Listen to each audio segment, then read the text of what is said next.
जय मिथिला। मिथिला किचन में अपने सबके स्वागत अछि। आइ अपने सब ला बनाबऽ जा रहल छी छेना के रसभरी। छेना रसभरी बनाबै के लेल बहुत साधारण सामान और बहुत साधारण तरीका से बहुत जल्दी से बनि जाइ छै। कि छोट छोट बात पर ध्यान देला से बहुत नीक रसभरी बनत। तो अहाँ सबसे आग्रह अछि कि वीडियो के पूरा ध्यान से देखू और ओहिमे किछ किछ बात सब जे छै तै पर ध्यान दियौ जे कि अहाँ छेना बहुत नीक बना सकै छी। यदि वीडियो नीक लागै अछि तो अहाँ वीडियो के शेयर कऽ सकै छियै। मिथिला किचन पेज के लाइक करू आ मिथिला किचन यूट्यूब चैनल सेहो अछि तो ओकरो अहाँ सब्सक्राइब करू। मिथिला किचन कहि कऽ अहाँ सर्च करबै तो भेट जायत। तो बहुत कम सामान से बस हम 2-3 पैकेट दूध आ चीनी आ एकटा नेबो, बस एतबी अपना सबके आवश्यकता पड़तै।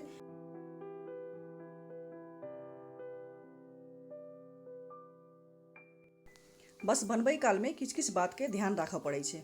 अतः हम 1.5 लीटर दूध लेलहुँ जकरा हम औंटि लै छी।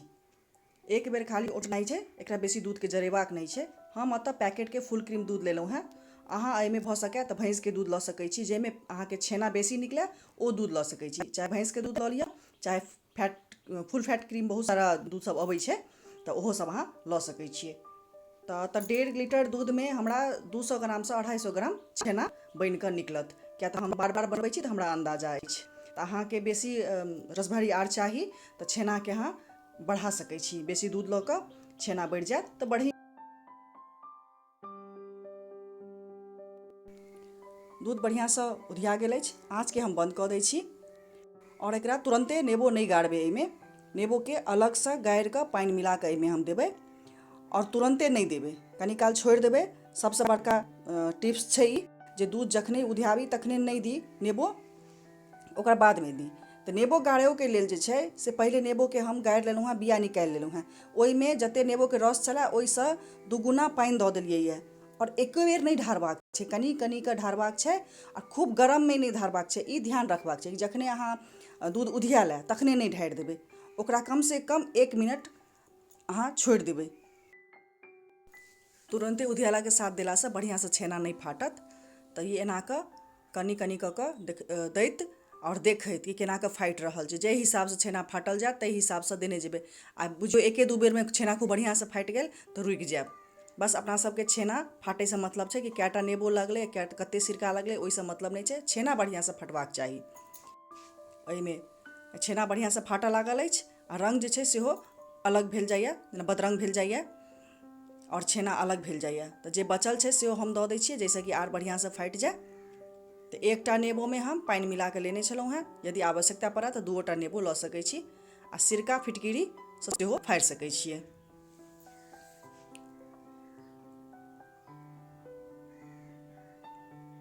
ई पानि अलग भऽ गेल आ छेना अलग भऽ गेल। ई खूब बढ़िया छेना बनि कऽ तैयार भऽ गेल। ई धकबाक छै, नहीं तऽ उजरे जे रहि जाइ छै, टुकड़ा टुकड़ा दोखड़ा दोखड़ा जे रहै छै ओ छेना में बढ़िया रसभरी नहीं बनत। अपना सबके छेना के जे छै से खूब बढ़िया छेना फटबाक चाही। तऽ हमरा निकालि लै छी। एकटा बड़का बर्तन लेलहुँ हैं जाहिमे छन्नी लेने छी आ ऊपर से हम सादा कपड़ा साफ लेने छी जाहिमे हम एकरा छानब। कते साफ पानि निकलल अछि, छेना कते से नीक से अलग भऽ गेल अछि।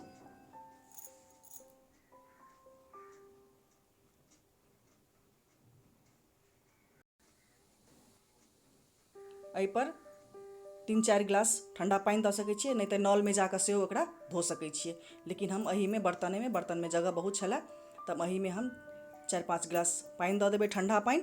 ओहिसँ की हेतै, नेबो जे छै खट्टापन जे छै से बढ़िया से साफ भऽ जायत। आ ई यदि साफ नहीं हैत तऽ अपना सबके छेना जखन अपना सब अथी में देबै, चासनी में देबै, एकरा उबाल आबै ला जखन देबै, पकेबै चासनी में अपना जखन, तखन जे छै ई फाटै के संभावना बेसी रहै छै, भकैड़ जाइ छै। बहुत आदमी के भकैड़ जाइ छै तऽ ओहो पर ध्यान राखै के छै। तऽ हम बढ़िया से एकरा धो रहल छी।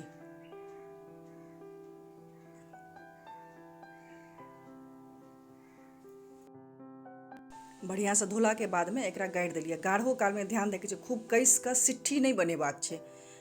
पानि जते छै से सब निकालनाइ छै, लेकिन कनी कनी हल्का जे छै ओ गील रहै। ओ गील अगर नहीं हैत तऽ बढ़िया से सनायत नहीं। अपना सबके पूरा सननाइ छै, जेना आटा सानै छियै तहूसँ बढ़िया से एकरा मरदि कऽ हाथ अपना सबके मरदनाइ छै। ताहि दुआरे कनी एहिमे नमी होबाक चाही, खूब बढ़िया से गाड़ि देबै, सीटी भऽ जायत तऽ ओ बढ़िया से फेर छेना के रसभरी जे छै से नहि बनत, ओ एकदम कड़ा भऽ जायत और फाटत से अलग। तऽ ओ पर ध्यान दैके छै, खूब गाड़ि गाड़ि कऽ कसिके जे गाड़ै छथिन ओ वला नहि गड़नाइ छै, हल्का हाथसँ जे पानि निकलै ओहि हिसाबसँ अपना सबके गड़बाक छै।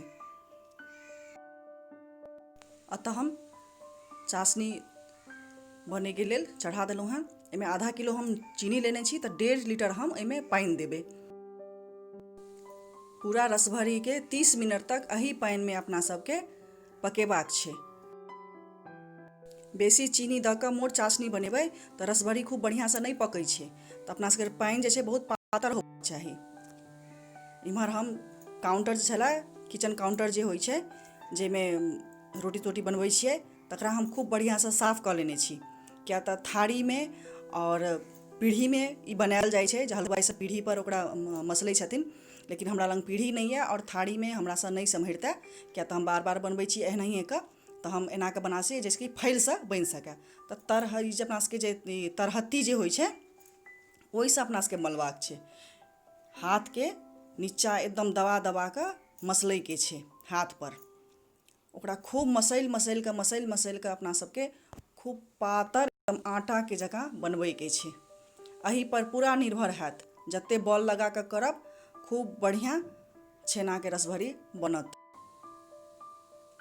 हमरा करैके आदत अछि तऽ हमरा 3 सँ 4 मिनट बेसीसँ बेसी लगैए, लेकिन 3 सँ 4 मिनट लगातार हाथ चलबिते रहै छी, ओहिना कऽ हाथ चलेबाक रहै छै। तऽ देखियौ हमर बनि कऽ एखने तैयार भऽ गेल अछि, लेकिन हम आर एकरा मरऽ देबै। हमर बाबा कहै छलखिन हेँ कि भाङ्ग जखन पीसै छियै तऽ खूब बढ़िआँसँ हाथ एके दिस नहि लगेबहक, तब भाङ्ग बढ़िआँसँ नहि पीसेतऽ। आ भाङ्ग जँ समटय लागय तऽ बुझि जाय, गोलमे समटय लागय तऽ बुझि जाय कि भाङ्ग पीस कऽ तैयार भऽ गेल। तऽ तहिना छै ई छेनामे, जब अहाँ समटऽ लगबै अपनेसँ ओ गोल भऽ कऽ सभटा आबऽ लागत छेना एहिमे एकेटा गोलामे, बुझि जइयौ कि छेना अहाँके बनि कऽ तैयार भऽ गेल, बढ़िआँसँ अहाँ छेना सानि लेलहुँ हेँ। तऽ हम एकदम जेना भाङ्ग बचपनमे पीसै छलहुँ तऽ तहिना कऽ हम करै छी, हम हमेशा अहिना कऽ करै छी। यदि अहाँसँ थारीमे सम्हरैए तऽ अहाँ थारीमे बना सकै छी। छेना खूब बढ़िआँ सानि कऽ हम तैयार कऽ लेलहुँ हेँ आ गोलिया काटि लै छी। पहिले एकरा 4 भाग कऽ लै छी आ 4 भागके फिर हम एकटाके फेर 4 भाग करबै, तऽ यानि कि 16टा 17टा हमर एहिमे छेना बनि कऽ तैयार भऽ जायत। ओ हम ने बड़का साइज बना रहल छी ने छोटका साइज, बीचके मीडियम साइज हम बना रहल छी। अहाँ सब बड़को राखि सकै छियै आ छोटको बना सकै छियै। छोटका छोटका बना कऽ रसमलाई बनायल जाइ छै, लेकिन हम बीचवला बना रहल छी, मझिला साइजके बना रहल छी। तऽ हाथसँ खूब बढ़िआँसँ अपना सबके गोल कऽ कऽ फाटय नहि, ताहि हिसाबसँ चलाबितो कालमे जोर नहि लगेबाक छै, एकदम हल्का हाथसँ, एकदम हल्का हाथसँ अपना सबके गोल करबाक छै, जोर लगा कऽ नहि करबाक छै, किया तऽ ई गील अछि कनि। आर सबसँ बड़का बात छै, हम एहिमे न मैदा देने छी, न अरारोट देने छी, न कॉर्नस्टार्च देने छी, किया तऽ 2-3 चम्मच देल जाइ छै बेसी बढ़ाबोके लेल आ कड़ा होइके, लेकिन हम पूरा छेनाके बना रहल छी। बहुत इम्हर चाशनी खौलऽ लागल है, आब एहीमे एक एकटा कऽ जतेक छेनाके रसभरी बनेने छी से देने जाइ छी और बाकी बनेने जायब। तऽ एक बेर बना कऽ सेहो दऽ सकै छियै, नहि तऽ एक एकटाके बना कऽ ई खोलल जायत और एहिमे देने जेबै।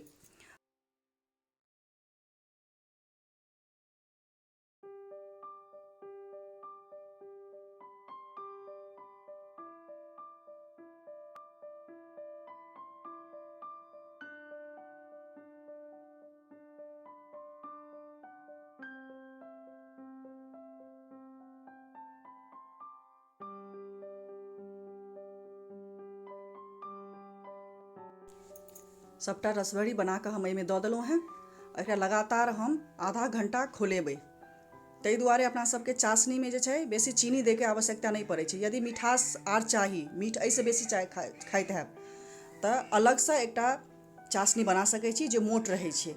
विशेष कऽ कऽ हलवाइ सब जे दोकानमे, मिठाइ दोकानमे जे बनै छै से तहिना कऽ बनै छै, सिद्ध कयल जाइ छै हल्का चीनी दऽ कऽ, लेकिन बादमे ओ जो गाढ़ावला चाशनी होइ छै ओकरा निकालि कऽ फेर ओहि चाशनीमे देल जाइ छै, जाहिसँ कि मिठास ज्यादा होइ और ओकर जे छै वजनमे जे छै सेहो बेसी भऽ जाय।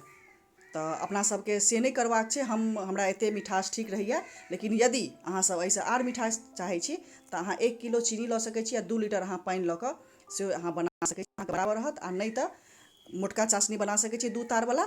आओर जब ई सिद्ध भऽ जायत खूब बढ़िआँसँ तऽ ओहिमे दऽ सकै छी। देखै छियै खूब बढ़िआँ फूलल बनि गेल। मतलब एकर निशानी छै जे अहाँके जखन अहाँ झाँपिकऽ बनाबैत रहबै, बीच बीचमे करूछ लऽ कऽ चलाबैत रहबै तऽ ई खूब बढ़िआँसँ फूलत, खूब बड़का बड़का। लेकिन जतेक टाके फूलत ओतेक ठण्डा भेलाके बाद ओतेक टाके नहि रहत, लेकिन खूब मोलायम। आ जतेक टाके अपनासँ गोलिया बनेलियै ओकर डबल जरूर भऽ जायत, किएक तऽ हम बहुत मोलायम हमर रसभरी बनैए। और देखिए सिद्ध भऽ गेलै, एखने खूब बढ़िआँसँ सिद्ध भऽ गेल। हमरा 20 मिनट भेल खौलाबैत। बीचमे इलायची कूटि कऽ दऽ देलहुँ हेँ आ गुलाब जल किछुके बूँद कऽ दऽ देलहुँ हेँ। गुलाब जल नहियो हुए तऽ इलायची रहए तैयोसँ बहुत स्वाद बढ़िआँ आयत, ताहिके लेल देल गेलैए, ओना कोनो खास एहन नहि छै। तऽ एकरा हम 30 मिनट लगातार एके आँच पर खौलेबै, आ जतेक हम खौलेबै ततेक बढ़िआँ ई बनत। एखन गरम अछि ताहि दुआरे एकरा हम तोड़ि कऽ नहि देखा रहल छी, लेकिन खूब मोलायम बनि कऽ तैयार भऽ गेल अछि। तऽ प्योर छेनाके अछि, एहिमे हम किछु नहि देने छी। प्योर छेनासँ बड्ड नीक रसभरी बनै छै। खूब नीक छेना रसभरी बनाबैके लेल दूध फाड़ै कालमे ध्यान देबै, आओर जखन छेनाके अपनासभ मसलबै ताहिपर ध्यान देबै तऽ खूब बढ़िआँ अहाँके छेना रसभरी बनि कऽ तैयार भऽ जायत।